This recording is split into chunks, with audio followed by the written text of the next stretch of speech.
We have the minutes of meeting on the 18th of February and also the 18th of March 2014.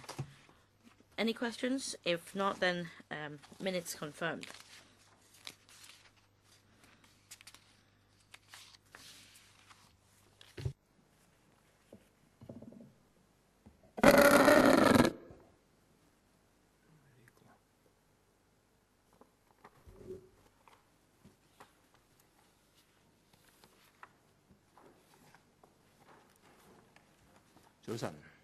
Good morning.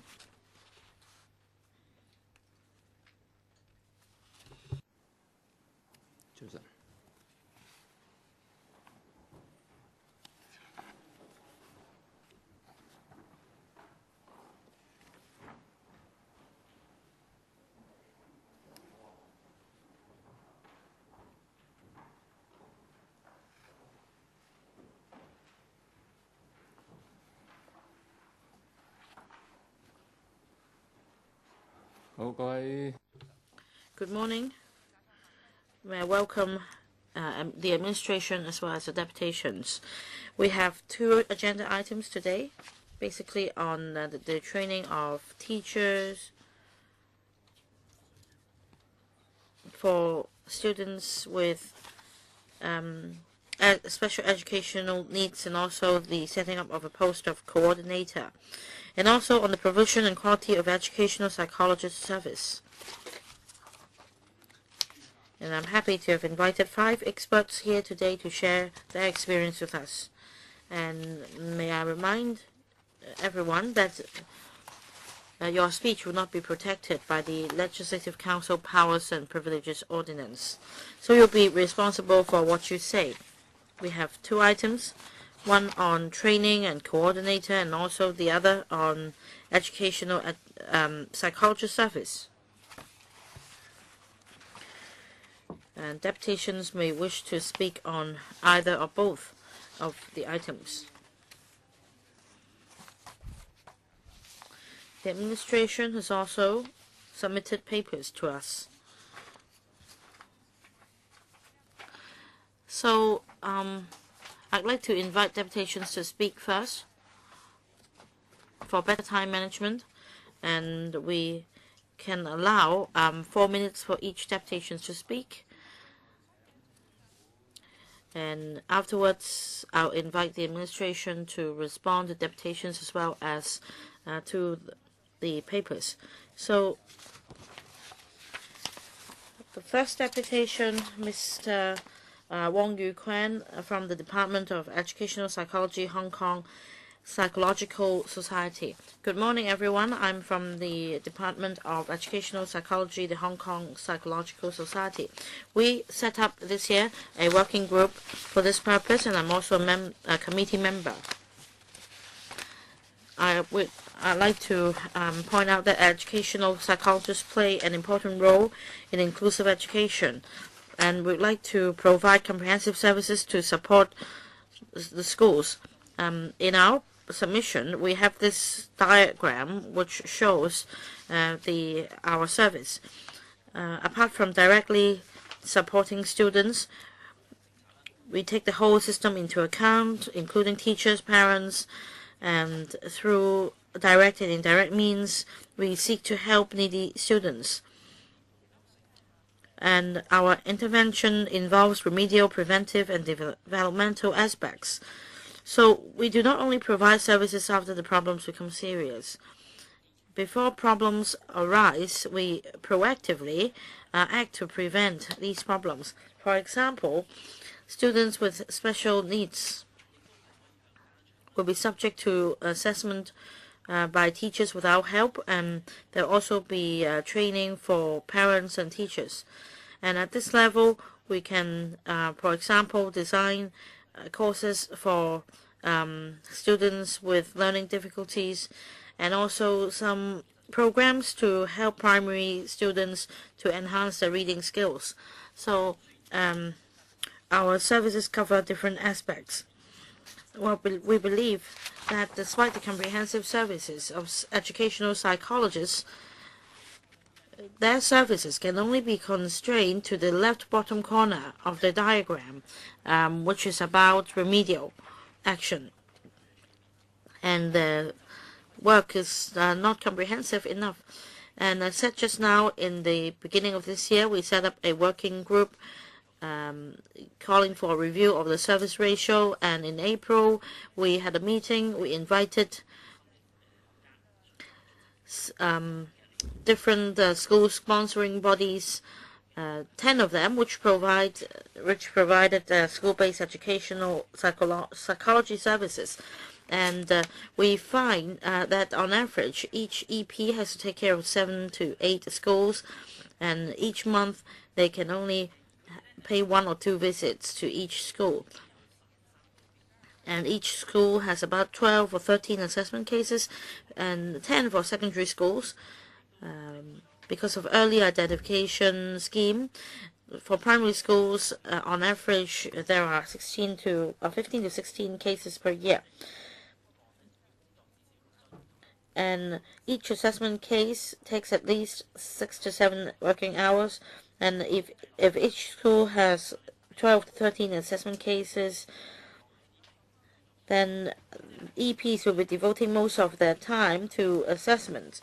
That is the left bottom corner of the diagram, or perhaps even a smaller corner. There is little time for them to work on other planes of this cube. An educational psychologist should not be reduced to an assessment tool to help label students. The purpose of assessment is to identify the students' needs and to find out ways to help them. Now, for EPs, even if they put down recommendations in assessment reports, they may not be specific enough, and there is no support for schools or parents to implement these recommendations. With the current service ratio, it's difficult for EPs to do anything other than assessment. Unless we review the current service ratio, it is not feasible. We feel that the current ratio can be reduced from 1 to 7 to 1 to 4. That is, for each school, on a weekly basis, EPs can at least pay a visit so that the number of service days can be increased from 20 to 35 per year. This will greatly shorten the time for assessing the case, and the assessment can be more in-depth and thorough, and there will also be more small group training to students, support to parents, and consultation to teachers. And they can also work collaboratively with teachers in planning their curriculum and give them support. This is far better than holding, say, one-off seminars or workshops in schools.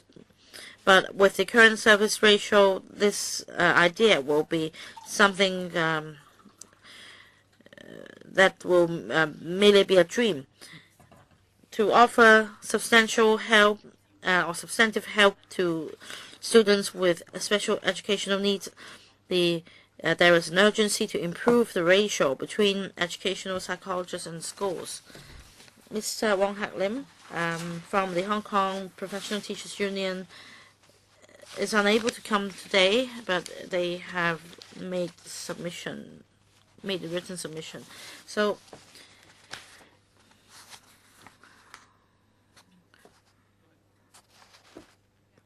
we have 2 items today. We can lump the discussion together.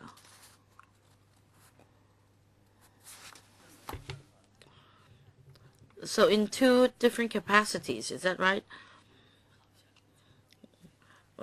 Today I should just be speaking on behalf of the Vice Principal of secondary school. Or you can speak on behalf of the Hong Kong PTU. I don't have the written submission with me today. I'm afraid my version may not be the most up-to-date one. Chairman, members, good morning. As secondary schools, it's difficult for us to attend this meeting same as Mr. Wong Hak Lim, because we have a lot to do in the mornings. And on integrated education, we'd like to enhance the teacher training and also to establish a post of coordinator in 2003 and 2008. After fully implementing integrated education in primary and secondary schools, the government then started to provide a 3-tier intervention model, and targets were set. At least 10 to 15% of teachers in schools should complete the 30-hour basic course. At least 3 to 6 teachers should complete the advanced and thematic courses.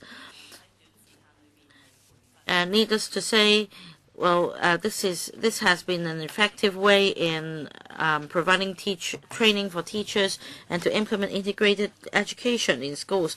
However, we can only meet the target quantitatively. In fact, it affects the normal teaching of teachers. In the end, parents, teachers, and students all become victims.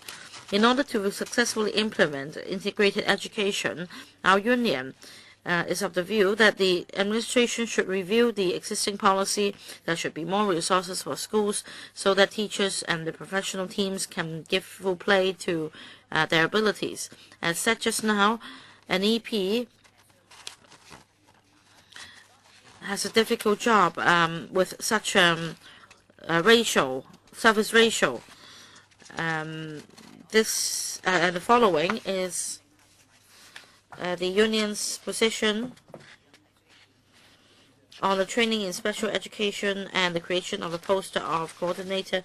I'm sorry, Ms. Wong, you cannot just read out the whole submission. All right, I'll give a gist. We hope that a full-day courses can be provided to enhance the quality of teachers. As said in the paper, in the past, the administration had already scrapped the whole-day courses.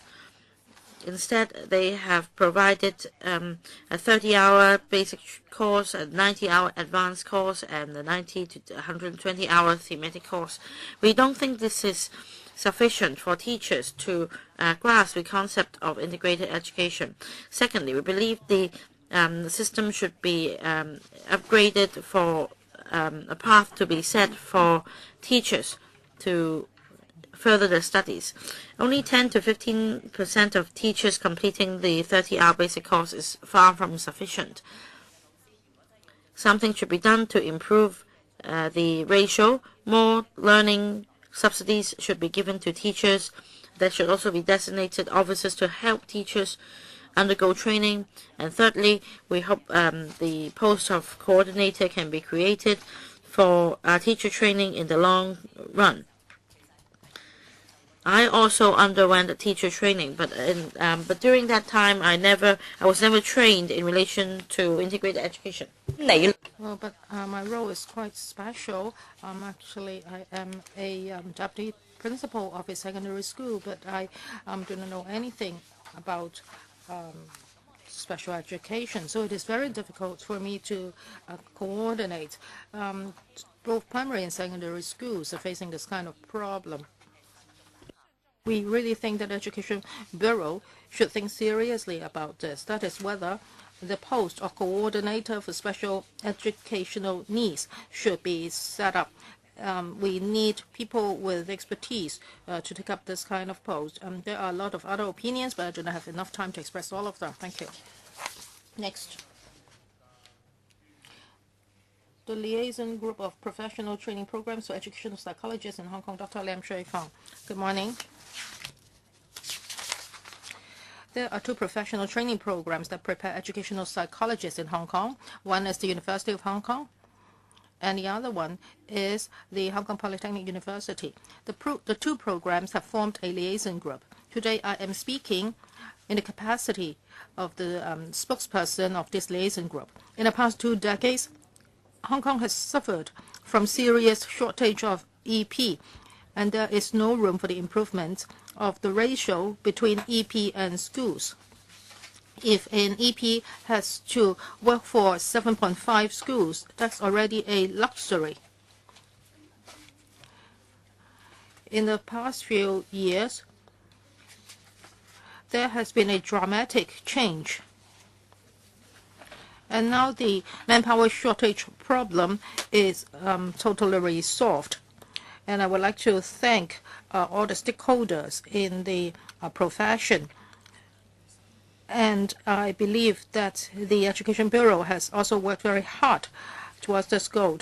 In 2006, the Education Bureau invited Professor Peter Farrell from the University of Manchester to conduct a critical review of EP services in Hong Kong. And Professor Farrell suggested that Hong Kong must solve the problem of serious shortage of EP as soon as possible. So from 2006 to 2007, there have been great changes. For example, for the training courses offered by Hong Kong U in 2006, there were only 13 places, and then 2 years afterwards, it's jumped to 20, and then it's jumped to 25 after another 2 years. And in 2009, the Polytechnic University started a second training program. That means there are 2 training programs in Hong Kong like this, and the quota of this new program is 15. So currently, the 2 programs altogether have 40 students in a year. So after 5 years, there should be 100 new EPs. And after 10 years, there should be 200 new EPs. This is a big figure. And now let us look at the Hong Kong situation. As the Education Bureau promised, all public primary and secondary schools will be covered by school-based EP services in 2016-17 school year. Now, if an EP has to serve 7.5 schools, now we have about 500 primary schools and 500 secondary schools in Hong Kong. If the ratio is 1 to 7.5, then 2016 to 17, we only need 140 odd EPs. And if we reduce the ratio to 1 to 4, then we only need an extra number of EPs of 127. And when we look at the capacity of Hong Kong U and Poly U, in 6 or 7 years, we will be able to achieve our objectives. Now, in the past, we said that we didn't have enough EPs, so that's why the service ratio could not be reduced. But now we have very clear figures in front of us. It is no longer a manpower shortage problem. Well, we just need the government to be more determined to enhance the service. So how many EPs do we need? The liaison group supports the views of the psychological society. That is, the ratio should be 1 to 4. And according to the U.S. professionals, they think that the ratio should be 1 EP to 1,000 students. You may say that this is the level in advanced countries, and Hong Kong cannot be compared to that. But when we look at countries with gross domestic products per capita that are lower than that of Hong Kong, the ratio is under 1 to 2,000. And Hong Kong is an affluent society, so we should give a fair share to our children. And we'd like to highlight another point. We do not only need EP service in primary and secondary schools. In preschool services, there is a significant inadequacy, and there is no school-based EP service for them. And if they want to wait for special education places, there is a very long queue. So EPs should provide school-based services to kindergartens, and by doing so, the situation can be improved significantly. So we would like to say this. Currently, Hong Kong has the right conditions and capacity to improve school-based educational psychology services. On behalf of the professional training programs in the 2 universities, I would urge the government to take this opportunity to improve the service ratio and seriously consider extending school-based educational psychology services to preschool education. Thank you.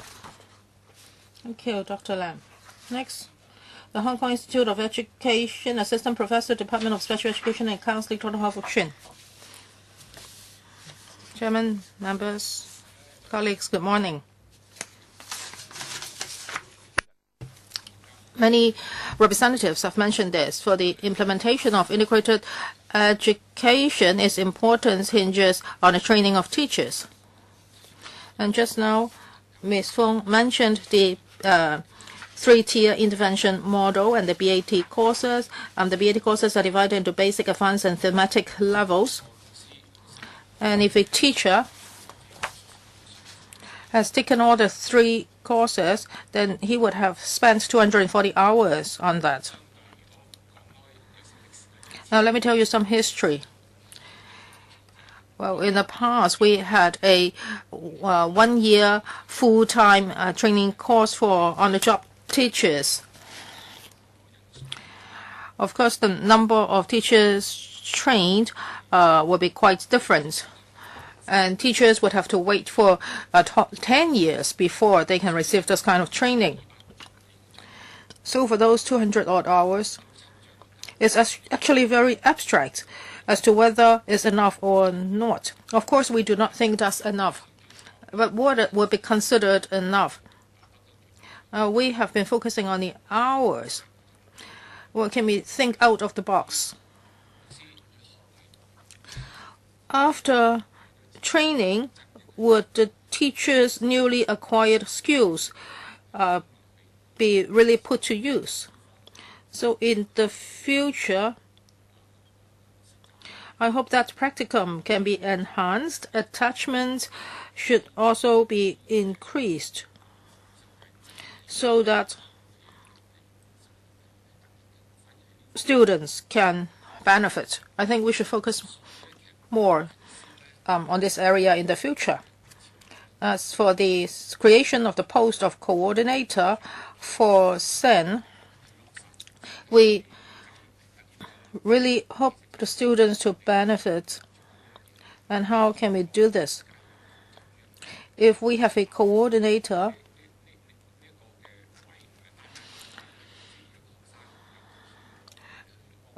students with SEN can be helped, but that is not the only benefit. The coordinator can also help other people. For example, in the school, the coordination work can be carried out by him. Now, there are different posts in a school. So how can the coordinator and the other professionals in the school join hands to help the students with SEN? So the creation of this post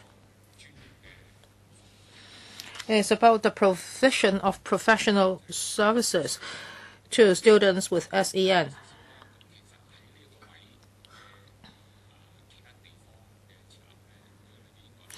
In the UK, they have SENCO, and in Australia, they have an extra post for students with SEN. So if in Hong Kong we can also have this kind of post, the coordination work in schools can be carried out more smoothly.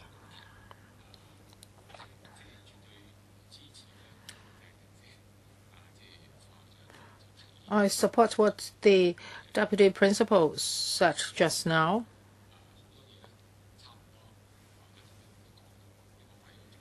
And she has highlighted the importance of such a post, so I'm not going to repeat it.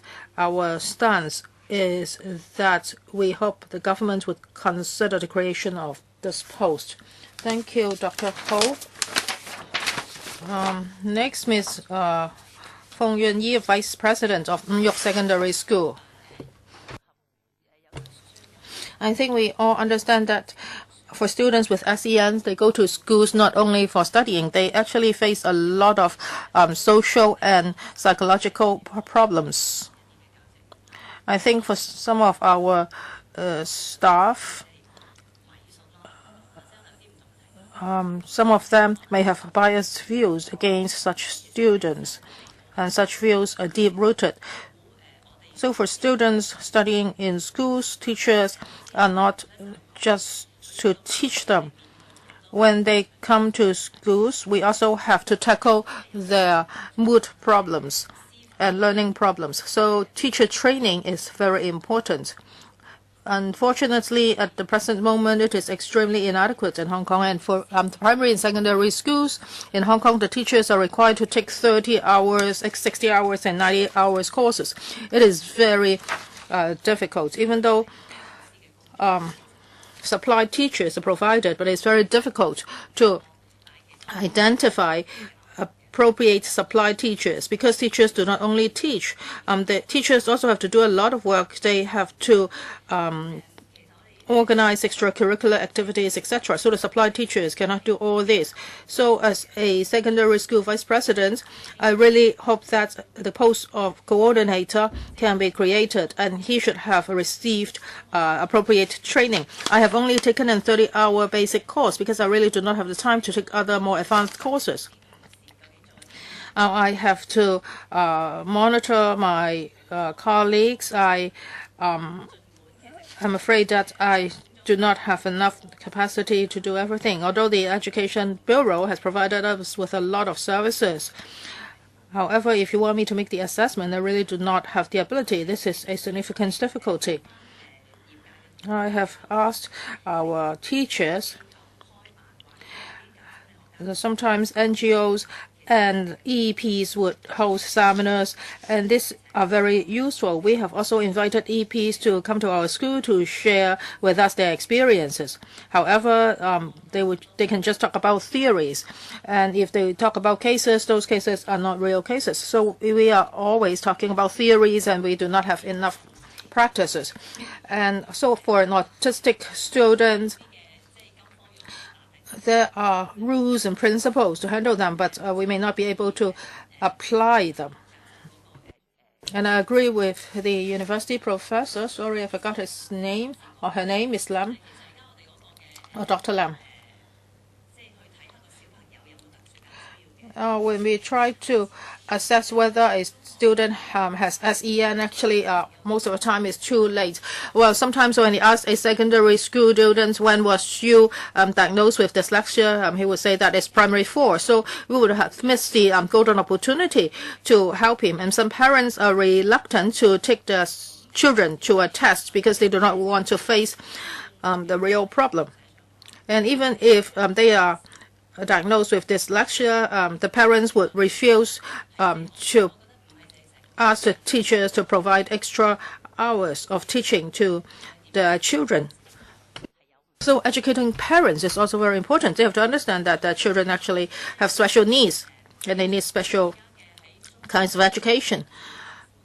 So for vice presidents in secondary schools, they have to teach, they have to do everything that their colleagues have to do. So this is really a very heavy burden for us. We think that IE is very important. These children should be given an equal opportunity to learn. But we as teachers, do we really have the capability to take care of them? I can cite another example. Well, would there be a revolving door arrangement? Now, if a student really has learning problems or his IQ is really low, then putting him in an ordinary school really does not help. So for this kind of children, shouldn't they be put in special schools which can really take care of them? It is better to place them in mainstream schools, because after 6 years he would have to take DSE and his results may be extremely poor. And he may also learn 0 skills as a result. Thank you. About returning from mainstream to special schools, we have also discussed this with the administration. We hope that this can be a two-way street, because now it is just a one-way street. Now, adaptations have raised a number of points. Of course, they have to do with resources on the service ratio, the ratio between professionals and students, whether that can be improved, and also to create a post of coordinator for SEN students. In other countries, there are similar posts, and it may not be feasible to add another title to work on a part-time basis. There is also a point on teacher training. The majority schools have had the 10 to 15% of teachers undergoing the basic course, but still the threshold is very low. According to the EOC statistics, over half of the teachers have never undergone any form of such training. And apart from teachers, parents and other personnel are also very important. So perhaps I'll invite the Education Bureau to respond first and to walk us through the paper. And then the floor will be open for questions from members. I thank deputations for coming to share their views with us. On training, we have had the discussion before, and we've also discussed the issue of an independent coordinator. And for educational psychologists, this is the first time we discussed it. Revolving door arrangement, again, we discussed it in the past, and I won't repeat the points. Of course, we need to meet certain conditions before we can do that. On EPs, as said by the professor just now, the administration has done a lot to address the problem of shortage. So we're quite confident that by 2016-17, we should be able to cover all public sector, secondary and primary schools in Hong Kong. That is, if we use the existing ratio of 1 EP to 6 to 7 schools on average. Will this ratio be adjusted? I think we would aim for full coverage before we consider this option, because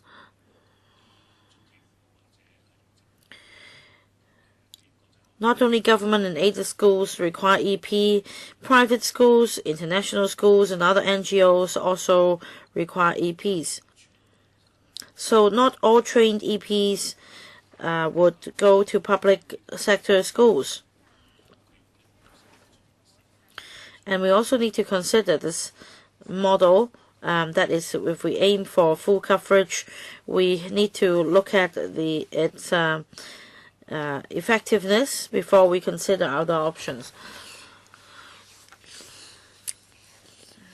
Mr. Wong asked whether right now EP's effort will only be focused on the left bottom corner of the cube. In fact, that's not true. Half of the time is for assessment, the other half is for assisting teachers. This is also a core part of an EP's work. Instead of counseling or assessing individual students. Of course, cases must be dealt with. But as far as time management is concerned, we do require EPs to allocate a great proportion of time in assisting teachers in schools. So I believe there is support for schools, as we discussed with schools before. On teacher training, again, as said before, our goal is to allow more teachers to familiarize themselves with special education.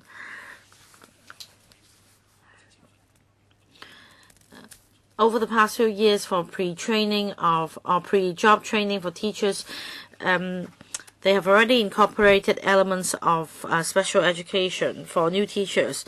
As for the BAT courses, ranging from a 30-hour, 90-hour to 120-hour course, For the 30-hour basic course in particular, this is for serving teachers to expeditiously understand the needs of SEN students and how to help them.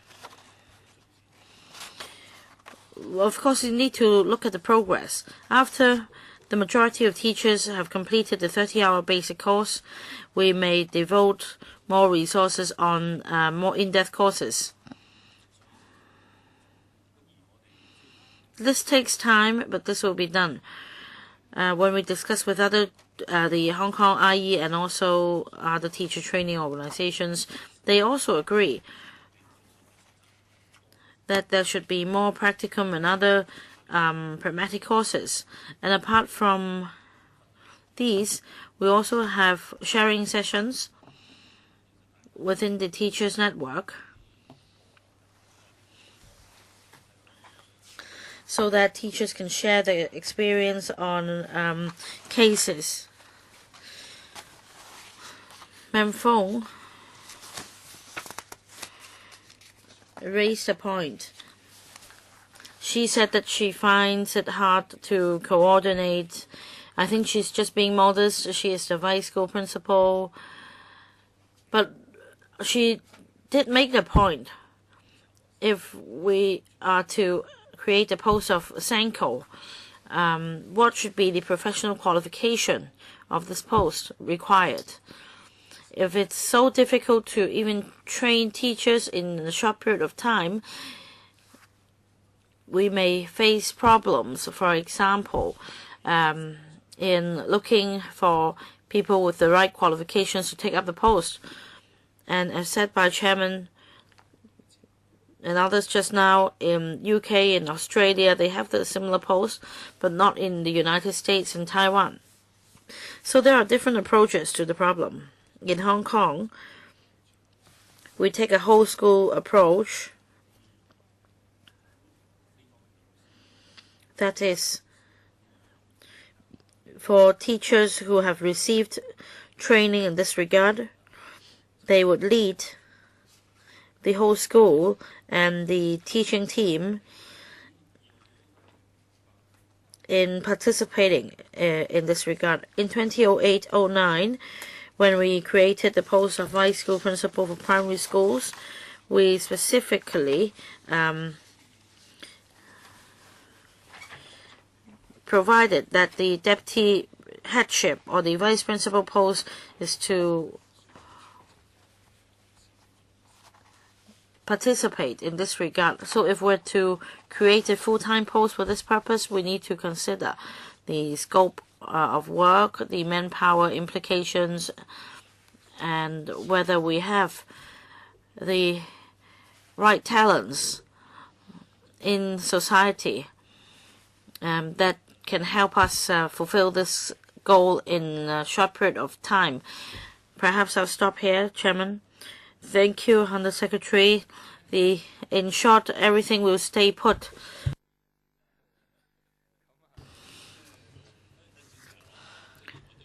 Well, Chairman, I have to explain why we're doing what we're doing.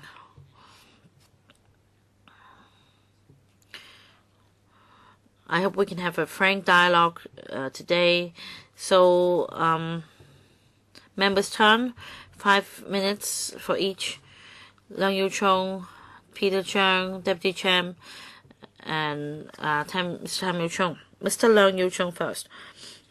Thank you, Chairman. And I thank the Secretary for explaining in detail the current policy.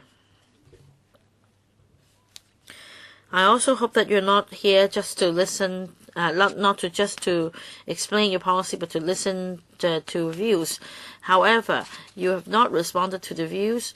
You just explained your policy again, and it's really a waste of time for our teaching professionals here today. So it's just a waste of this opportunity. So you should, first of all, of course, explain your policy. But if it's not forward-looking, then it's doomed to fail. For example, the service ratio of professionals. we understand that without full coverage, it's difficult to reduce the ratio. But the point is, do you have this target in mind? Just now you said that you would aim for full coverage for all schools in Hong Kong before you will consider the next step. So what is the difference? Even without full coverage, you should have some idea. Say, as long as you cover all schools in the Hong Kong Island or in the New Territories West, you should have some idea. So this is just an excuse. The average figure is 1 to 7, and they're proposing reducing the ratio to 1 to 4. Then, first of all, do you agree with the target of 1 to 4? Otherwise, it's quite pointless to have this discussion. Will you consider it? After you extend the coverage to the whole territory, will you consider it? It also has to do with training. We're talking about the future. If you have some targets, you can then discuss with tertiary institutions, for example, to increase training places. This is forward-looking. Otherwise, to respond to the vice principal, well, the problem is, even if you agree, you don't have the manpower, and this will become your excuse. So if you say that you'd like to reduce the ratio to 4, but without manpower, resources, the ratio should remain at 7, there will be another few years wasted. So, Under Secretary, first of all, do you have any long-term planning? We're talking about long-term planning instead of stopgap measures. Secondly,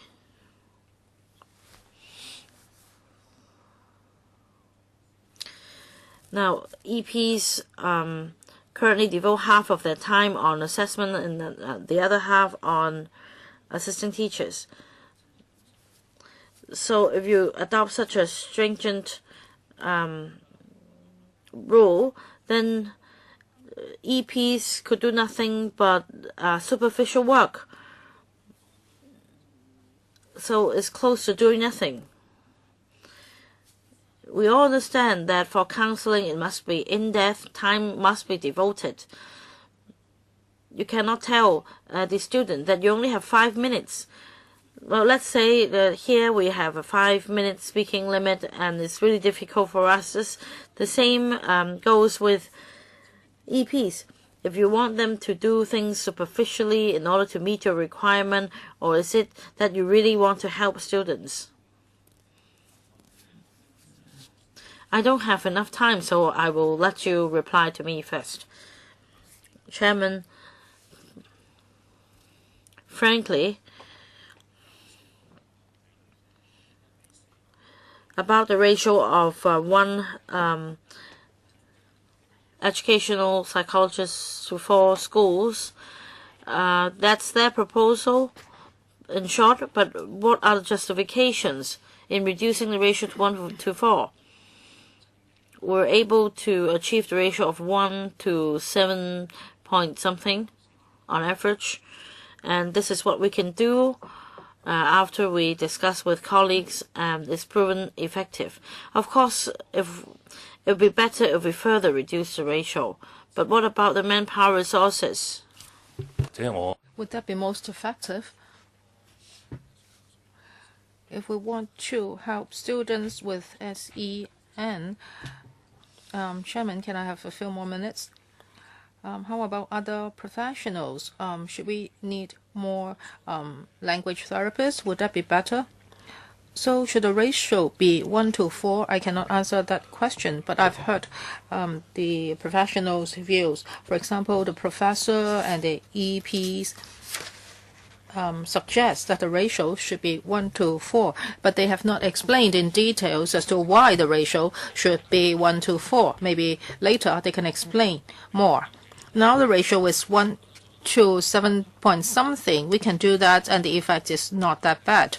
So if the ratio is to be lowered, I think we need more evidences. So at the moment, this is not our long-term goal, but we can do what we are doing quite well now, and maybe in the future we can have some more scientific dialogues. And for other areas, when our staff go to visit the school, or when the EPs go to schools, they shouldn't be just thinking about counseling students. They should also look at the whole school's counseling work. Of course, when you are looking at a case, I would not say that you should spend your time on some other issues. However, a balance must be struck. The EP cannot just put all his focus on counseling. They are professionals. They also know what they should do as professionals. I think we have to follow up on this because this is something of great concern. Just now, the organizations or the deputations have talked about international standards, and we fall far short of the international standards. You are saying that the EP service in schools now is quite effective, but the professionals do not think so. They think that present service is not comprehensive enough. So maybe reviews should be conducted in the future, because now you are just talking, and one side says this is not enough, and the other side says it's very satisfactory right now. So we need evidences to support your arguments. Next, Mr. Chang Kwok-chu. Thank you, Chairman. It's always like this. 1 to 10, when it's compared to 1 to 7, and 1 to 4, of course, the lower the ratio, the better. And 1 to 1 is, of course, even better than 1 to 4. This is always the thinking. But we understand that it's about deployment of resources and striking a balance. So I hope that you can conduct a review. Maybe in Hong Kong, it's better to have 1 to 3.5 than 1 to 4. So different societies may have different needs. If we do a good job in primary and secondary schools, then we will not see such a huge number of mental patients in Hong Kong. It's over 200,000 now in Hong Kong. Because since childhood, people would know how to relieve the pressure on themselves, and then we do not have to spend so much resources on remedial measures. The government has to think about this. Now we are talking about the best ratio. Even if the Undersecretary says that he agrees to the ratio of 1 to 1, do we have the resources to do that? Or should we be thinking about the route? Have we provided enough trainings to the professionals? I don't think that's enough, but I don't think the government is trying to provide more trainings. Just now, we talked about Senko.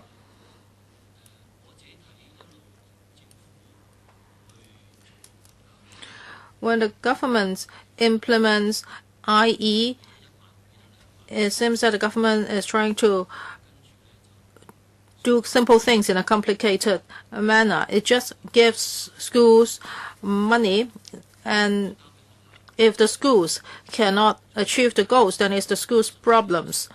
And you have 30, 60, 90-hour courses, and you would say that I provide you with resources and opportunities, and it's your problem if you cannot deliver. This is how the government deals with the problem. Now, if all soldiers are generals, then we do not need generals. But now you don't even have one single general. So what do we do with the soldiers? People do not have a direction, and people do not have a leader. Just now, the Vice President, Ms. Fong, said that the vice president is now asked to play the role, and in other schools, certain teachers are asked to play the role, but they are playing a lot of roles. This is just one of the roles. So all the burden are put on this one single teacher. So the teacher cannot solve all these problems because he does not have so much time to focus on that particular issue. So it's back to the same old problem. Do we need a coordinator? In the past, teachers have told us now they have to do a lot of extra work on top of teaching. So is there a need for a coordinator for all these non-teaching activities? And now we're talking about a coordinator for special educational needs, because now we really need a general. So if a teacher is to act as a coordinator, he should be allowed to focus on that task, and he should work with other teachers, with the parents, etc. And then parents would not be blaming teachers and schools, saying that they are not fair to their children. And people are always calculating about the resources that they have access to. So I think the most important thing is to have a coordinator so that he can work with other professionals, he can work with parents, etc. So it's not like the present practice. We do not have a specialist to do this. A teacher, if he's asked to do this, he would have too much workload, and he may not have the professionalism to do that. Sorry, Chairman, I don't have enough time. Under Secretary? Simple answer. As for training, just now the professor has also mentioned that in the past few years, we have another university that's providing the training course. So now we have more training places. But of course, whether it's enough, or we will have to look at the eventual demand. If the ratio is 1-to-1, of course, we need many more EPs. This is an egg and chicken problem. As for SENCO, I think to a certain extent we share the same view. We need coordination for this kind of work.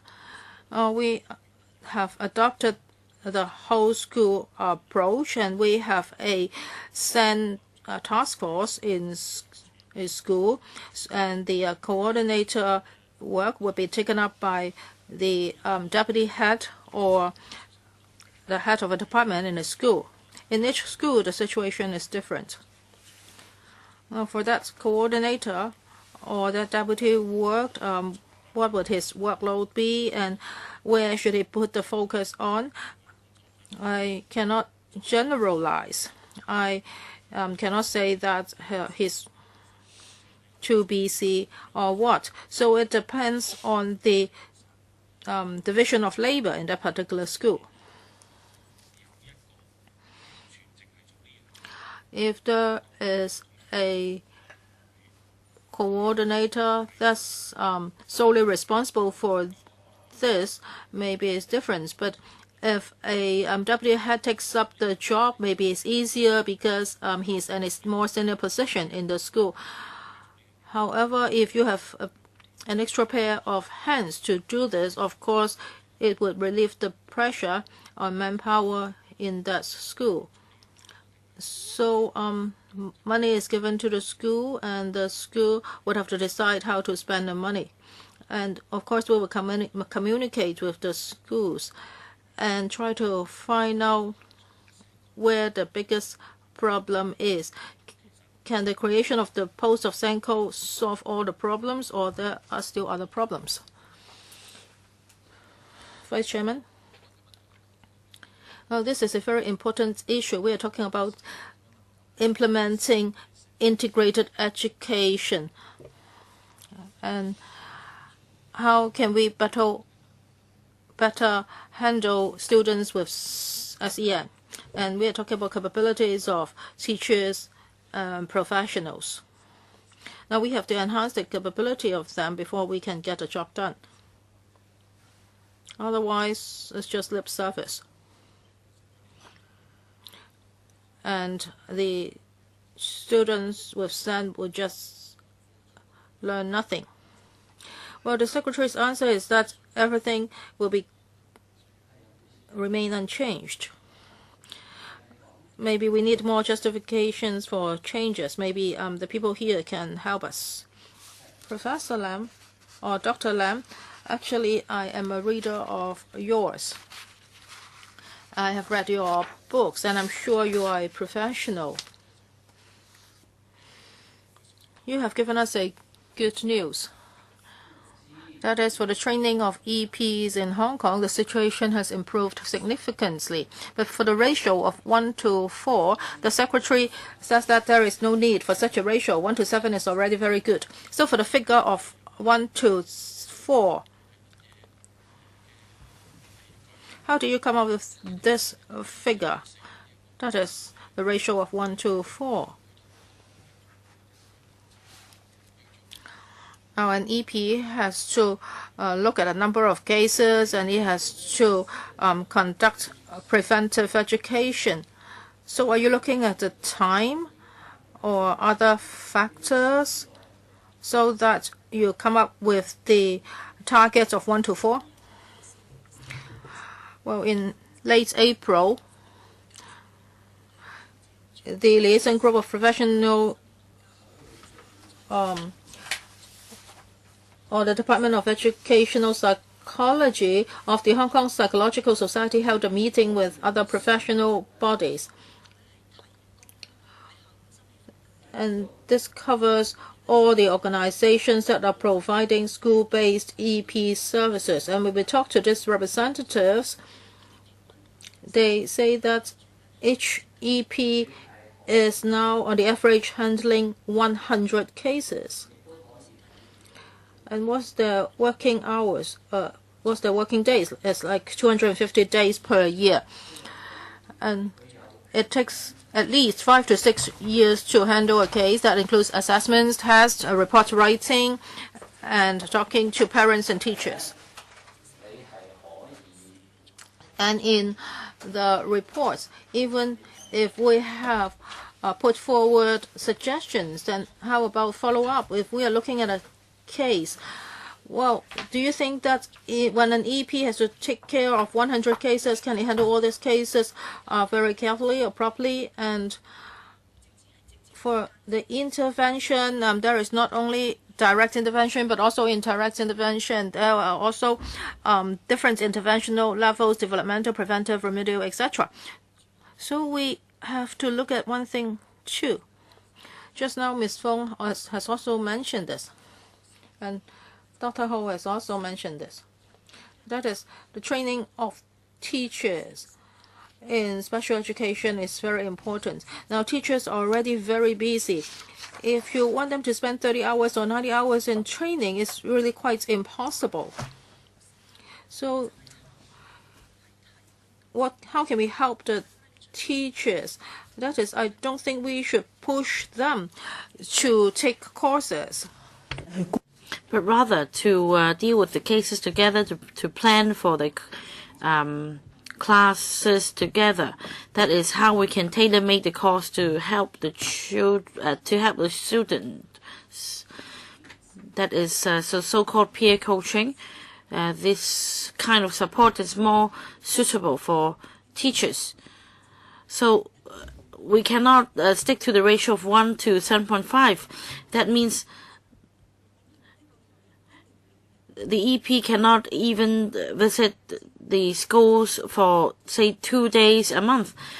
So how can the EP help teachers in planning for the classes and plan for the curriculum, and also to deal with parents? And that is why we propose the ratio of 1 to 4, that which is in line with international standards. The other point is what services the schools would get. if the ratio is set at 1 to 4, then one EP can at least visit the school once a week, so that teachers or the school would know that, say, on Mondays, Madam Fong would come, and the other school, the EP would visit on Tuesdays. Now, 1 to 4 means that one day can be left for the colleague to engage themselves in other areas. We may not be able to reach the ratio of 1 to 1,000 students, meaning around 1 EP to 1 to 2 schools.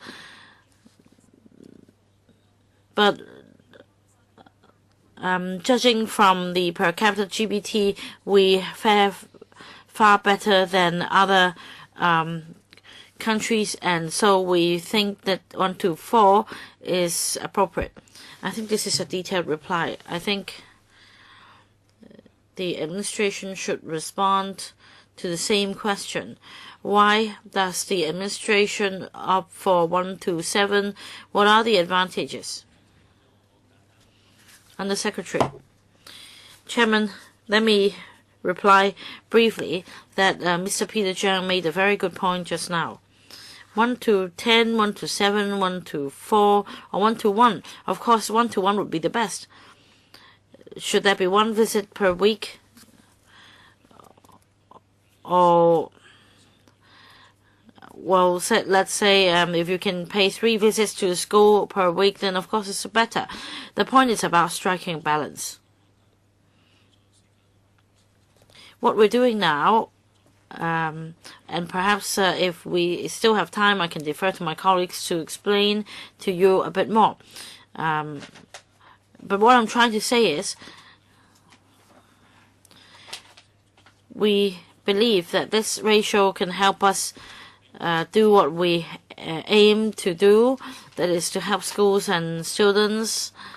Is this the best ratio? The existing ratio is 1 to 7 point something. Services provided using a ratio of 1 to 4 must be better than 1 to 7 point something. But as I said in the beginning, we need to devote resources and manpower to it. And should we devote resources to other areas like speech therapy or teacher training? With limited resources, we need to make choices. Of course, if you compare 1 to 4 and 1 to 1, of course, the ratio of 1 to 1 would be better. So it's not okay to compare 1 to 4 and 1 to 7. Under Secretary, I think this argument would just go on and on and on. Of course, the lower the ratio, the better. The more we will stand to benefit. And of course, we need to strike a balance due to resource constraints. But if this is the case in the end, then all the discussion will be meaningless. We have no indicator, we have no threshold. Don't just tell us that the more resources, the better. Integrated education has been implemented for 17 or 18 years. Educational psychology service plays an important role in integrated education.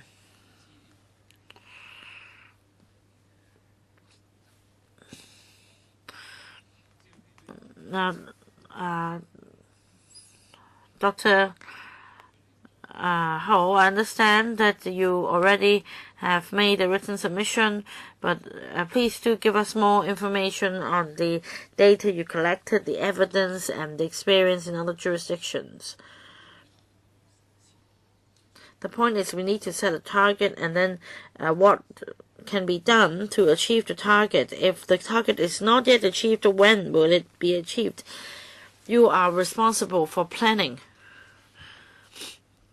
Chairman, I may sound too defensive just now, but what I'm trying to say is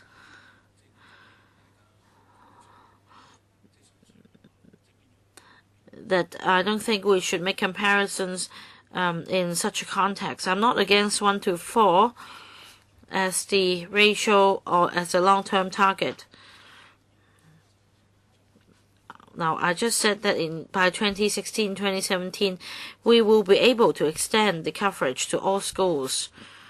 And it's too difficult for me to hastily proceed to reducing the ratio to 1 to 4.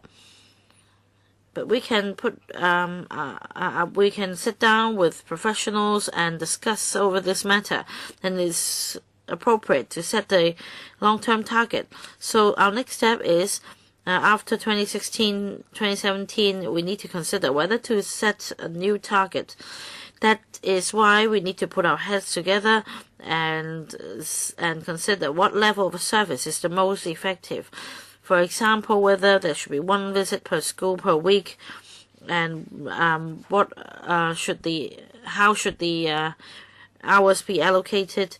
We can discuss the details and make adjustments. We're willing to strive for more resources should we come up with a new approach. I'm sorry, Mr. Tamu Chung, please allow Dr. Lam to respond to that. Now, forward-looking, I'd like to respond to this point. The member just said that to be forward-looking is very important. We're now in 2014. 2 years later, it will be 2016, and by then, all public sector, secondary and primary schools will be covered by the EP service. But we should not wait until then to start planning. We need to start now, because we need to review the history. And before looking 20 years ago, there was a crisis, and according to the report number 4 of the Education Commission, that was the year when the integrated education was implemented, and the Hong Kong U then started a course in this regard, and yet 1 year later the program or the course was cancelled. The program was scrapped because after the students graduated, no graduate could get a job as professional other than a teacher and research assistants. And back in the 1990s, they decided to scrap the course. It was impossible to allow students to graduate and not being able to find a job. So with this lesson in mind, you should start planning now. Even if the ratio is 1 to 4, 1 to 5, 1 to 10, or whatever, you should be forward-looking now. Don't wait until 2016. So it's clear, because the course will take 2 years. You don't want to see succession problems in the future. Mr. Tam Yu Chung, it's been 17 or 18 years since the implementation of integrated education. In retrospect, I think we had not been fully prepared for it. To schools, school principals, teachers, parents, students, SEN students, other students, what has been the impact? I think we haven't truly assessed the situation in retrospect. Of course, the point now is how to proceed with it.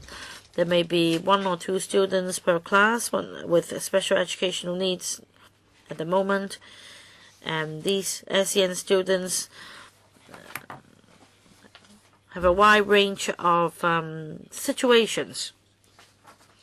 So it's really a headache for teachers. You should help teachers deal with the problems, and that means training for them.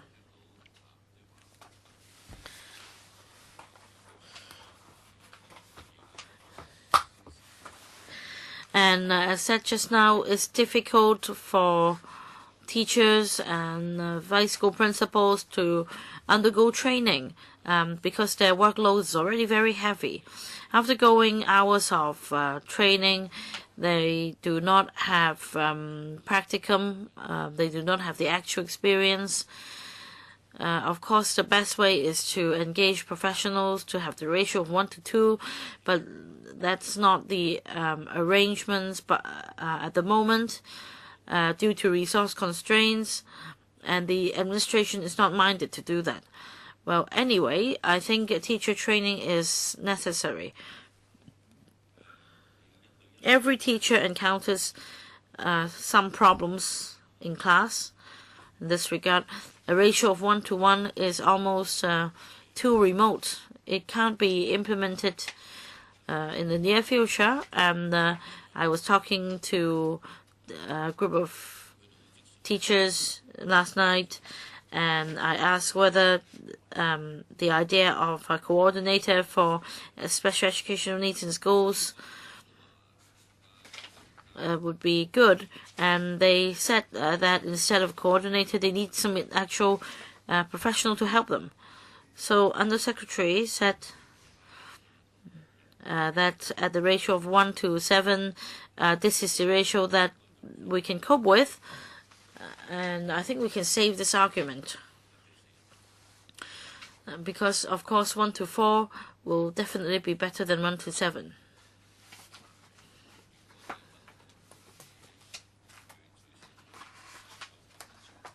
But with limited resources, I think I prefer having additional EPs. This may offer better help for teachers because on the one hand, EPs can help teachers deal with SEN students. The professionals can also help with counseling students. I think it may be better than to create a post of coordinator. Of course, those at the management level may not be agreeable with my suggestion. Maybe the vice school principal would be telling me that she has to devote extra time for this work. But with limited resources and from the feedback of school principals between the two options, my analysis is that this option is more practical.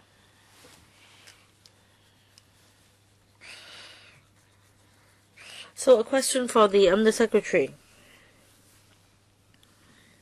On resources, will there be more resources on education for more specific areas? Thank you, Mr. Tam, for your comment. We agree that when implementing integrated education in schools, we encounter problems at various levels. It's been implemented for over a decade. Teachers may encounter different problems every year.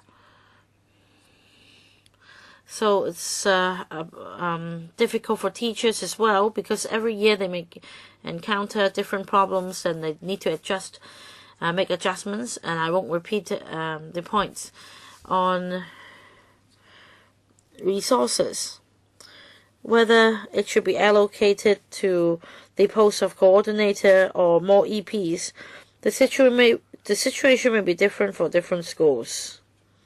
Both are important, in our view.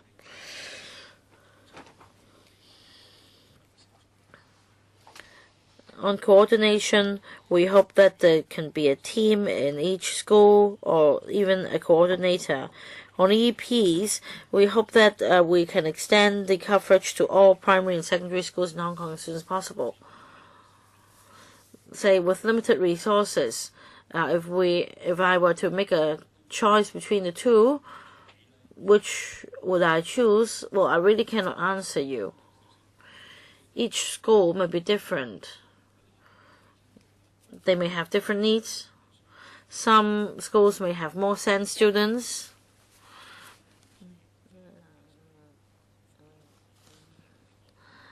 They may need an EP for counseling. As for another school, they may place the emphasis on school administration, and they may therefore need a coordinator for this purpose. As I said just now, first of all, we will continue to discuss with the relevant experts. That is, in the coming years, what should our objectives be? And we will also be looking at the school's needs for EPs. As for coordinator, I will also have to discuss with schools what problems they are facing. Ms. Fong told us that her school faces a lot of problems because now she's the coordinator and she's got her hands full. So is it only about her school, or this happens to all the schools? So we really have to explore. Mr. Tam Yu-chung said just now maybe direct services should be provided to the school, to the students, so that the EPs can be more focused on the cases. Yes, that would be more direct, but if there is no coordination in a school, then there may be operating problems. So it's really difficult to answer this question. So I think that the most important thing is to allocate your resources wisely. Review and planning are essential. Chairman, you can rest assured, in the past year or so, I have been talking to my colleagues. I have come into contact with a dozen colleagues on this. Every one of them wants to make improvement in this area. So we will try to secure more resources. Of course, we are subject to a lot of constraints, for example, the allocation of resources or the restriction of manpower.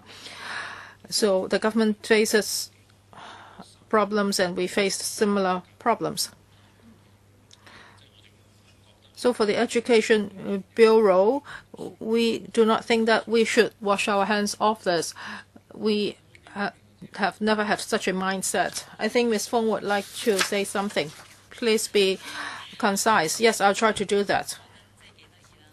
Just now I've heard the Deputy Chairman said that, well, every year our school has to prepare a 3-year plan, but we're told that the government will not be looking at such long-term issues. Well, we are talking about whole school approach. Actually, who's going to do that job? Well, trying to find a coordinator doesn't mean that I want to shirk the responsibility. Now there is DSE, and the government comes up with new measures all the time. Will you be looking at the workload on teachers, on professionals? Well, even professionals have to rest. I think our school has done a good job in this area. However, if a new case is to be assessed, we have to wait for 2 to 3 months, and some other people told us that some people have to wait for 1 year. And if you have the money, you can do a test in the private sector, and you have to spend $3,000 or $4,000 on that. So if you are in a public sector ordinary school, does it mean that you cannot enjoy this kind of service? I hope the Undersecretary can promise us that the government is going to review IE and what problems there are. As a frontline person in this area, the IE actually has a lot of problems. It's not only about our school. Some other schools that are performing well also face a lot of problems. Is it a problem with the teachers? Well, we feel that we are facing too many problems. We feel impotent. Can we just leave all the work at school behind and go to take courses? I hope the EDB can really take a close look. I have been ill for a week. I have never been able to take a rest. But if I do not go back to the school, who else is going to do my work? Can everybody be replaced? I agree with the Undersecretary. Now, for a SENCO or an EP, if you ask me to choose one between the two, I really don't know how to choose. We need both of them. I don't think you should drag your feet any longer.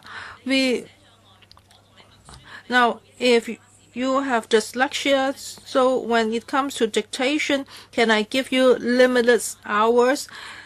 We have to be off work. And if you go to the front line, if you really talk to the teachers, you will know that we are suffering. You cannot just say that I give you $10,000 or $20,000 and that's it. We have to recruit people, and that involves a lot of administrative costs, and you will not increase the subsidy to schools every year. And who are going to take up these jobs? To be frank, when I was invited to this hearing, I wasn't really that willing to come, because after talking about all this here, when I go back to the school, I face the same problems. I think we really have let them down. And the EDB says that there are limited resources. But I think you should be giving money to those in great need first. Even though the ratio is changed to 1:4, I don't know how the problem can be resolved.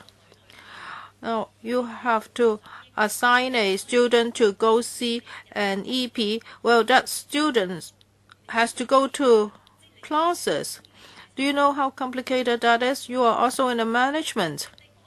So what do I do every day? Oh, of course, now we are assisted with ID app, but every day we have to teach and we have to prepare, we have to look at the homeworks, etc. So have you given us enough manpower? This may be the last straw on the camel's back. We are going to collapse. And you are saying that, well, let us look at this in 2016 to 17. Well, the children will grow up. It's very fast. And I look young, but I will retire soon because I cannot take this anymore. I think it's crazy now in secondary schools. There are new measures and new policies, and all this have to be taken care of by teachers. You just say that you're a professional. You have to do it. So should we be subject to so much work pressure? Now, you always tell us that you'll go back and take a look at it. My teachers want to know, when will you do it? Well, for management, of course, they are always subject to limited resources. This is an eternal problem. But does it mean that you should fold your hands? This is not only our suffering. The students are also suffering. Thank you for your frank sharing. And you have highlighted the problem. Now, for the power, it always lies in the government, because we have an executive-led government or establishment in Hong Kong. So we've heard your voices. Do these voices serve any purpose? I hope that sooner or later these voices will be heard. We should keep hopeful. So another round of question, Mr. Wu Ji-wai, 5 minutes. Well, I was thinking that the Undersecretary would respond. Oh, do you want to respond first? Yes, Chairman. Just now, the Vice President asked me to give her an undertaking right now, but I really cannot do that. We really have to think things through. before we can give an undertaking. We are talking about 2016-17. That's about the coverage of EP service. And I hope that before that we can sit down and discuss, for example, about the work and services of an EP. What would the ideal be? I hope that we can reach a consensus and set a direction, and then we will work towards that direction. As for the work in schools, I understand that teachers' workload is really heavy, is really difficult to teach so many students.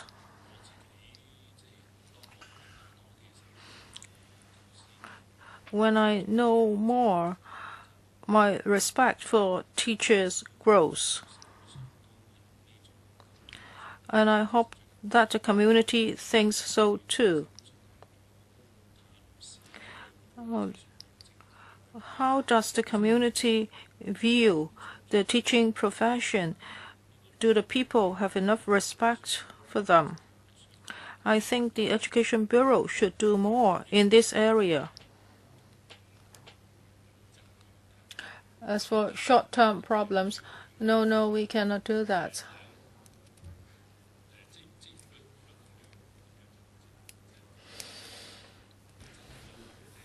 No, that's not possible. And these two are sort of related. They need respect and they also need manpower. And DSE is an even bigger issue. That is about the manpower in schools. That's a bigger issue. But when we talk about special educational needs, as I said earlier, yes, I admit that for different schools, different teachers face different problems, and some of the cases are really very difficult. Maybe a student comes into a school and is totally gone out of control. It's really difficult for the teachers. The vice president may think that the whole school approach is not very effective. However, we hope that under the whole school approach, all the teachers will be engaged. When a teacher faces a very difficult student, it's not that teacher who has to face the student alone. The whole school should help. And if the case is extremely difficult, the EDB will come to help. If you talk about adding extra manpower, I really cannot promise you here. Even if teachers come to ask you for extra manpower, you cannot promise them right away. You have to ask the EDB, right? So if you want me to do that, we have to consider a lot of things before we can promise you.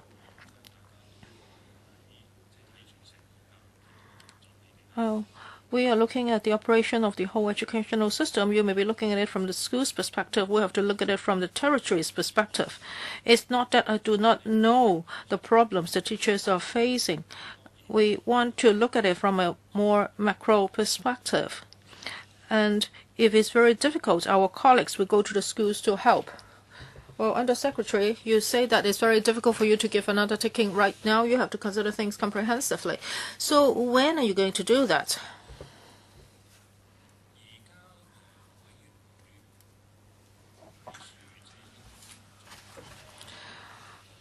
Now, this subcommittee is doing its work, and I have been involved all the time. You have pointed out some phenomena, and we have heard views from you, from teachers, from parents, and from students. They point out the shortcomings from their own perspective. For example, those with hearing impairments, visual impairments, and other forms of special educational needs. So we'll need to consider everything in the end. I hope this. I think this will also be the approach taken by the subcommittee. So we'll consider holistically and accord priorities to certain areas, and we'll also work together. Of course, the subcommittee will come up with a conclusion and discuss with the administration. But I hope you can also form your own timetable. Of course, if you fully incorporate the subcommittee's views and suggestions, then that would be the best. But can this be done? You may have our report in hand, and then a year or so later, you will just keep on saying that you will consider for an infinite period, and our students grow up and they have little confidence in the end, and their development is constrained as a result. We therefore need a timetable. I think, of course, in the course, and I believe in the end, the subcommittee will give us some recommendations and requests for the administration to do certain things, and we then will have to discuss the priorities. Now, for something else that we discuss at meetings, for example, that we should start engaging professionals and what should be the long-term arrangement for the provision of services, we will do it gradually. Now, be succinct, because Mr. Wuxiu, would also like to speak. Now, on adding resources, we have a working group to review the service ratio of EPs. In fact, during summer holiday, we're going to conduct a survey on members of our society, and the findings of the survey will be very useful, and I'll be happy to share with you the findings.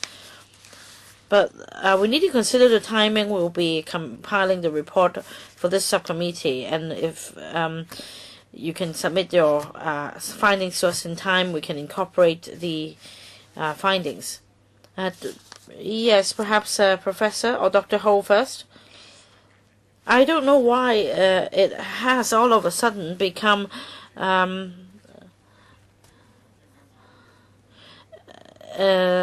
either-or question. In fact, both are important.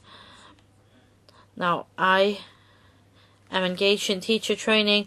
I also have contacts with serving teachers, and very often I hear their views. Senko is important. It provides a school-based training coordination. It plays an important role.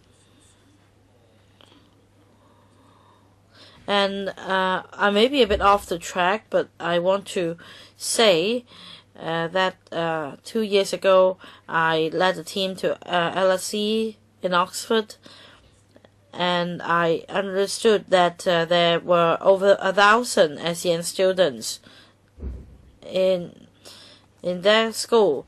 So that is how we can allow our children to release their potential. Even though in the Hong Kong IE we have a special educational needs department, it's not enough. I believe under the existing system, SEN students can never get into universities. Why is it that for LSE they have SEN students? So you see the importance of this role of coordinator in schools, as they can help SEN students excel. I think it is very important. It's an important change agent. Thank you. Chairman, may I interject before Mr. Wuxiu speaks? A question for Dr. Ho.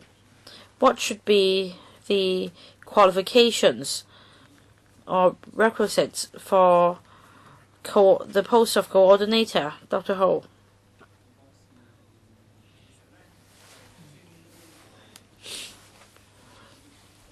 Now, Undersecretary just mentioned that even for teacher training, it's difficult to find the professional for training teachers. In tertiary institutions and universities, there are different courses. For example, there are courses for pre-primary education, and in Hong Kong U, I understand there is a course for teachers for SEN students, and also some other courses in special education. So, in terms of talents, I don't think we will ever be want of talents in the future. So, Dr. Ho, do you mean that somebody who is professionally trained in special education, that will be the suitable candidate, like a teacher who has undergone training? I think this will be one of the requisites. Of course, if the teacher is to take up the post of coordinator, he or she should have some background knowledge. Mr. Wu Chiwai. Chairman, I'm not a member of this subcommittee, but having read the agenda, I'd like to come over and air my views. First of all, I understand that manpower resources is always an important topic in education. Very often, the problems have to do with manpower. Maybe the administration would like to be have cost implications to consider. Now, Mr. Yip Kin Yuen talked about separating disciplines and focusing on students' perspective. I think as a parent, this will be a proper utilization of resources. The administration always talk about costs and financial commitments, but when can this be done? We have reserves, but Chairman, you may also understand that the government sometimes have double standards when it comes to resources. So, to place a focus on SEN students.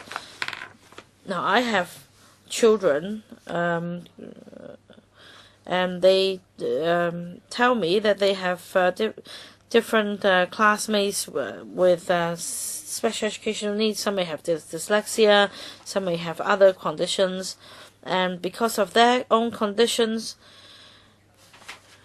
teaching or learning arrangements for other students will be affected. I recall that when my child was going to be admitted to a primary school, I was told that there are different aspects. One is academic, the other is a more focused aspect that is on their, for example, social skills. So my impression is that if we're talking about integrated education, this should be the way forward. On the one hand, the student should not be excluded as a special case. So in the past, we may have taken a more focused approach, intellectual disability, hearing impairment, etc. That was the previous approach. That is using special education resources to tackle a small group of students. We have changed from this approach to devoting resources to schools to deal with SEN students. And teachers, as a result, face immense pressure because instead of dealing with just one kind of special students, say those with hearing impairments or intellectual disability, they need to deal with various SEN students. And this may disrupt the normal learning progress of other students. I think this is what the Education Bureau should face up to. Undersecretary may talk about resource constraints, etc., and things cannot be done. And setting this aside, you still need to ensure that schools have resources to deal with different SEN students and technically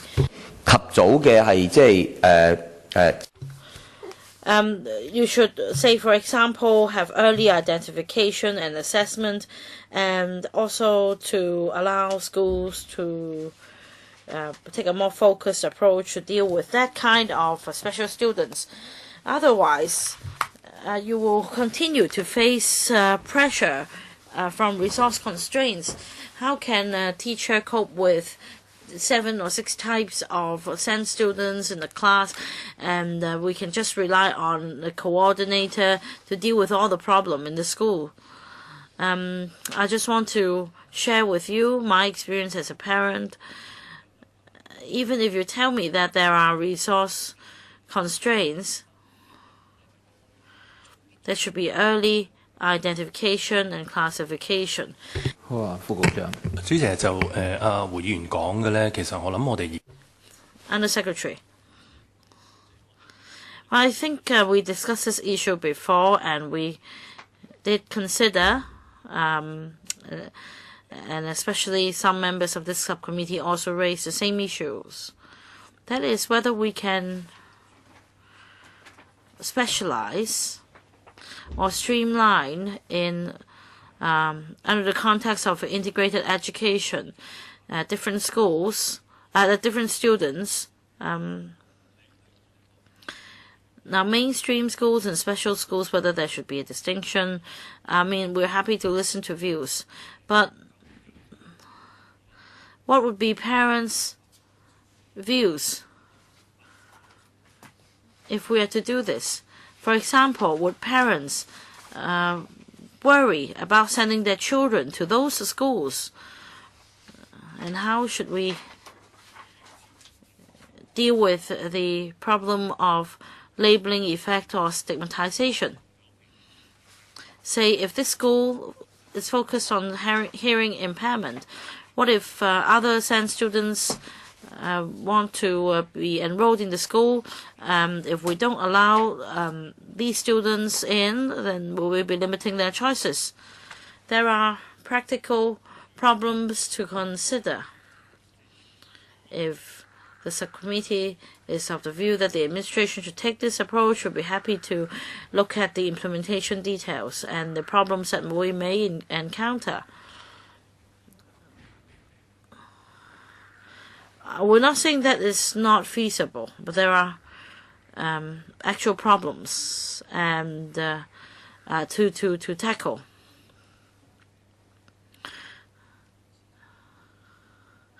But if you are open to options, then of course we welcome that. But we should not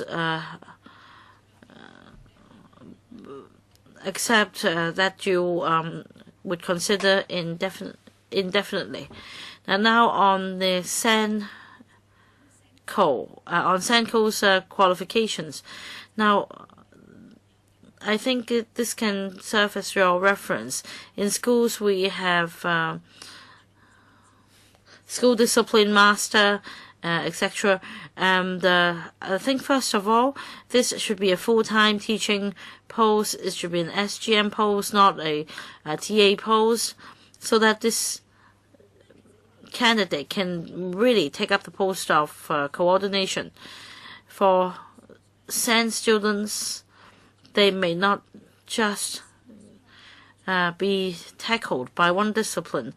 They may need a team of professionals in different disciplines like ST and PT, etc.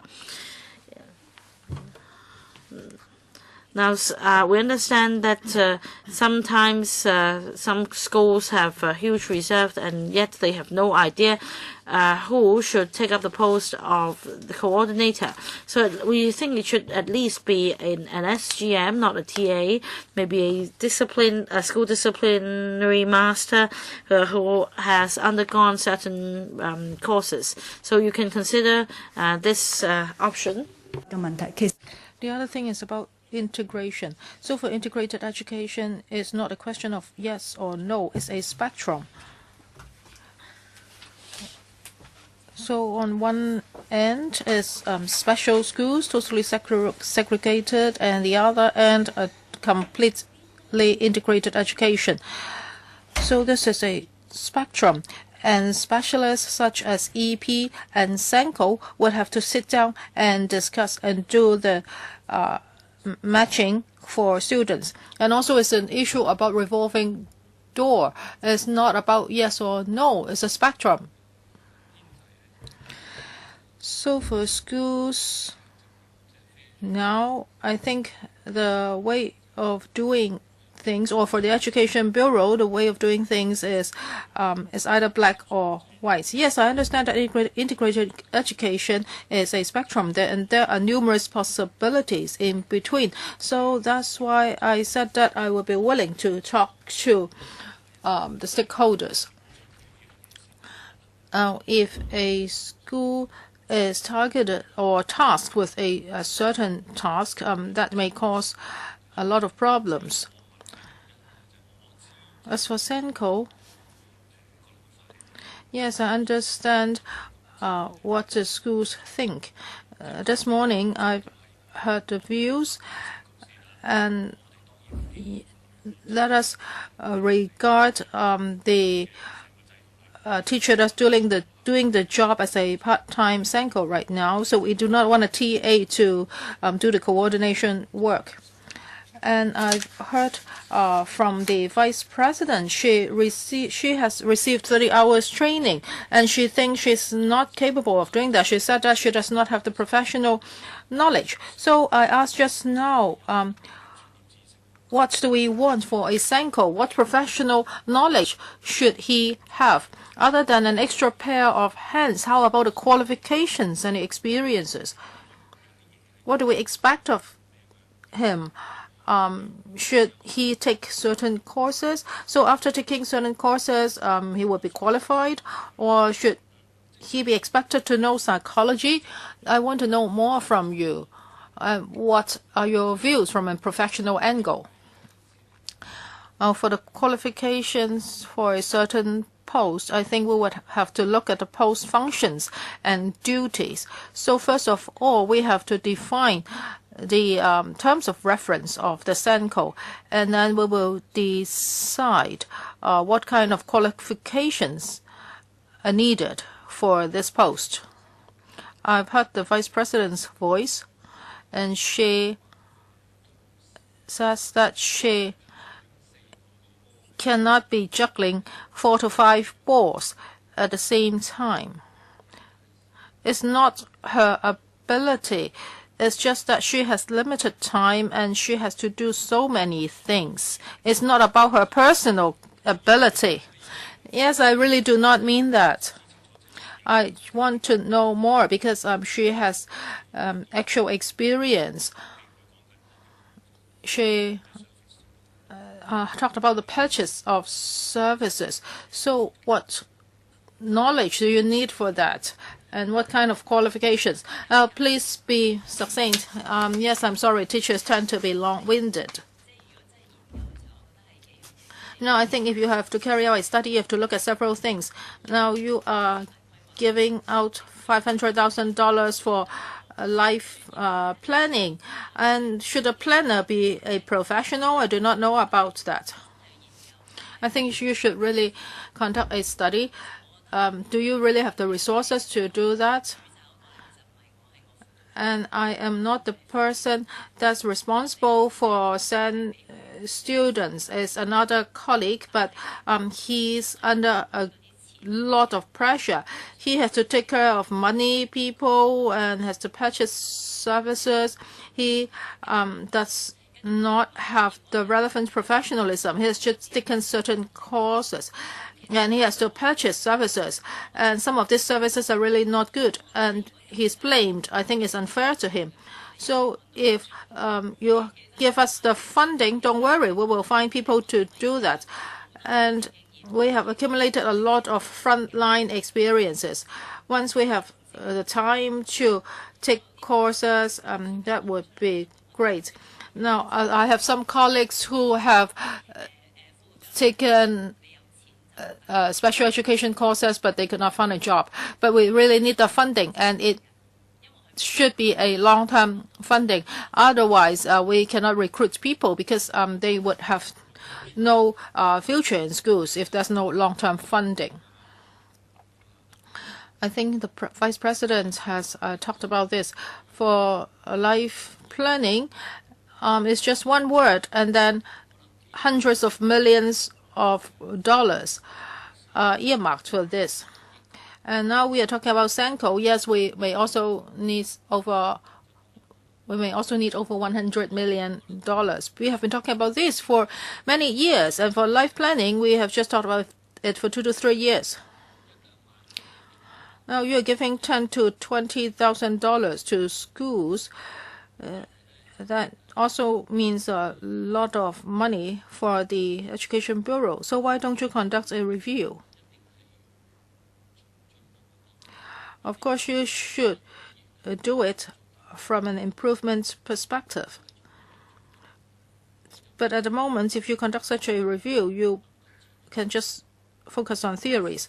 So why don't you give the funds to schools? You can pick 10 primary schools and 10 secondary schools, and you can have a 2 to 3 year pilot scheme and let these schools recruit a Senko. It's better than giving $10,000 to $20,000 to schools.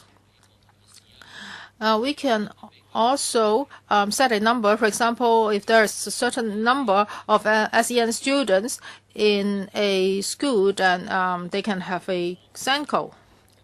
And for secondary schools, maybe we can focus on some Band 1 schools and some Band 3 schools, and then we can do a test. After 2 to 3 years, do you conduct a review?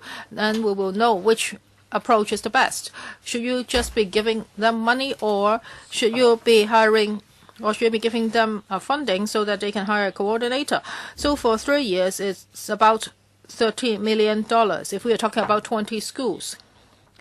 And if it's an SGM, it's about $500,000 a year. So give it a trial. Take out the money and do the test. It's better than empty talks. Well, the government will think that in the future this may cost tens of millions of dollars. So why don't you do it like an experiment?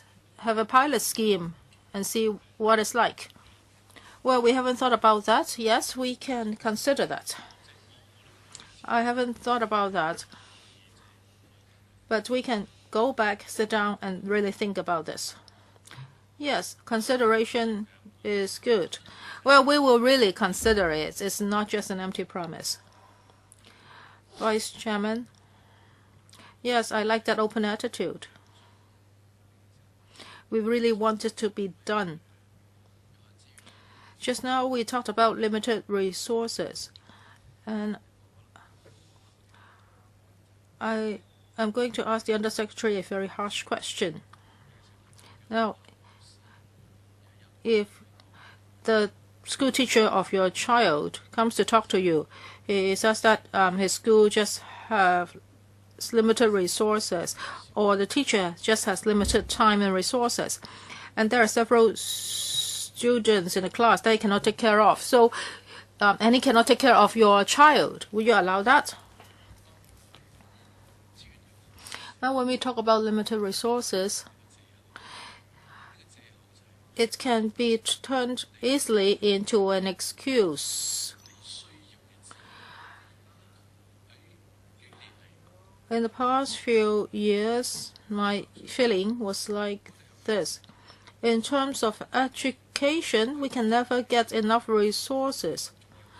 And in economics, there is also a very important concept, that is adequacy. How are we going to provide adequate resources? When teachers handle students, we do not have such an excuse. We cannot say that we do not have enough resources, so that there are several students that we are not going to take care of. If you have SEN, then I will not take care of you. But with the resources we have, a lot of teachers would have guilty feelings. In particular, for those devoted teachers, they would particularly feel guilty.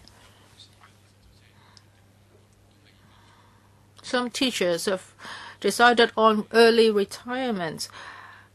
I have a lot of friends who are of my age. They have chosen to retire because they feel impotent at work.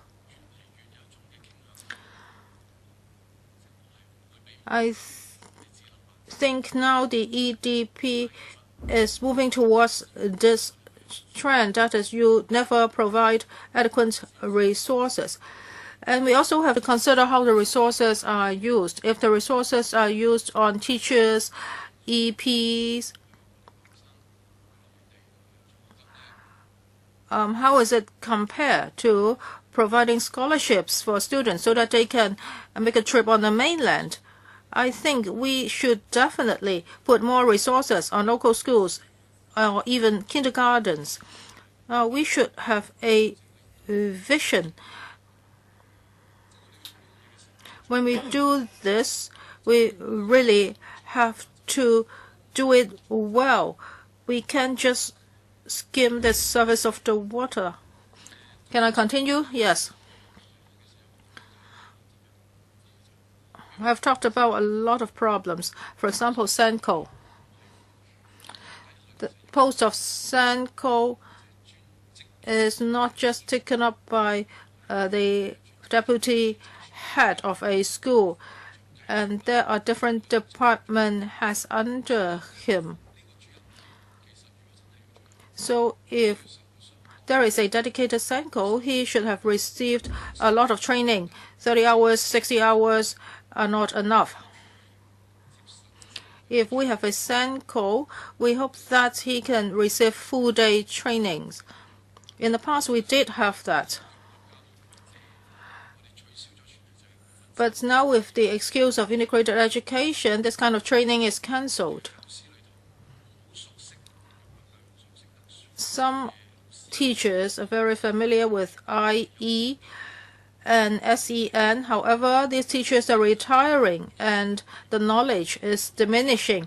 Knowledge building is very weak in our educational system now because we just provide very brief trainings to our teachers. We actually need in-depth trainings, and it would be best for these teachers to take master degree courses. So I think full-time training is very important. As for the problems at one point, with regard to the problems of the ratio, that is 1:4 or 1:7, it's back to the concept of adequacy. We should have a standard or a target.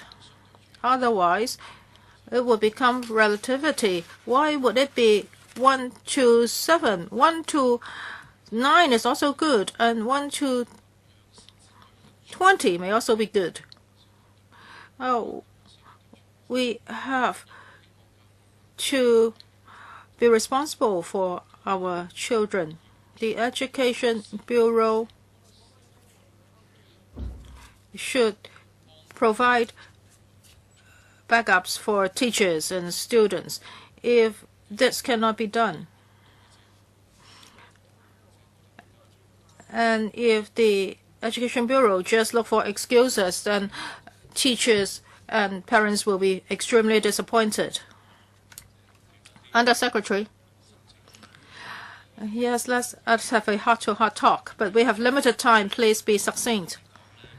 Yes, Chairman. For the other questions, I'm not going to respond to them because we've talked about them. But for resources, actually, it's the reality. We are not talking about having resources or not having resources. We are talking about the extent of resources. We are not saying that, well, teachers, you should not take care of the students. We are talking about the level of care for such students. Now, of course, if there are more resources, there will be better care. 係講緊話。 But it doesn't mean that if we don't have resources, we will not take care of them. I don't think this is a good analogy. I agree. In fact, we have everything now, but nothing is sufficient. And yet we also know that if we just spread everything even, then it's close to having nothing. It's not effective at all. If an EP visits a school 2 days a month, it's close to not visiting the school at all. You need to spend 30 seconds reading out the school's name because whether he can recall all the 7 or 8 or even 10 schools and recall their names, I have doubts. And there are hundreds of students in a school. So, on the face of it, Chairman, do you have any idea how many students there are in the school? Chairman, I have some views on this point.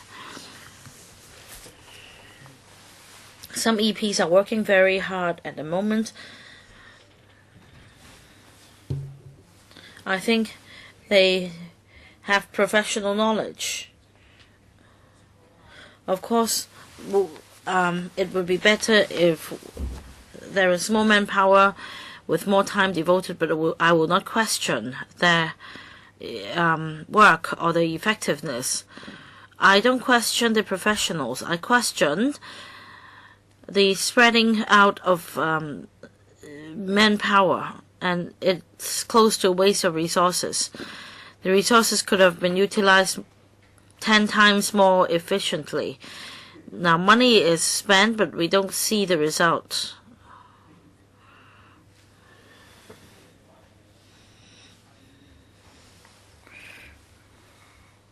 From training and such a low threshold being adopted, only 10% or so teachers undergoing the basic course. And the EOC, according to the EOC report, some 30 to 50% of school principals opine that they do not want to accept or admit to send students. And to school principals, they prefer not to enroll students with autism or ADHD, or they feel that no adjustment should be made for them. And we've implemented integrated education for over a decade, and we still see such a high percentage. So all in all, what we want is a coordinator and professionals, including educational psychologists, which we discussed today, and other therapists or other allied professionals.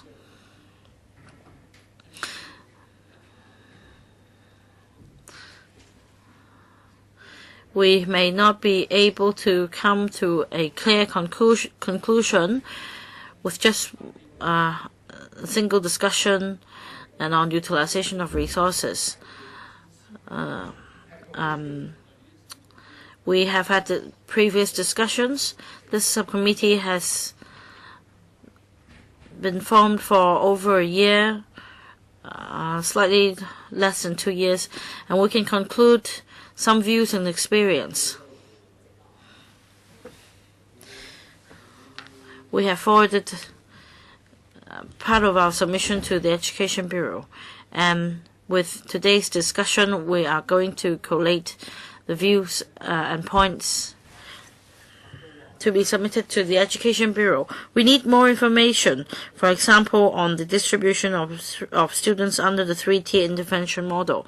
I hope the Education Bureau can respond to the points raised by the subcommittee before the end of July, so that the Secretariat can complete the subcommittee's report before September. And then we will convene again in September to endorse the report and to table it in the Council. The next meeting will be held in early July. And if there are no other questions, meeting's adjourned. Thank you.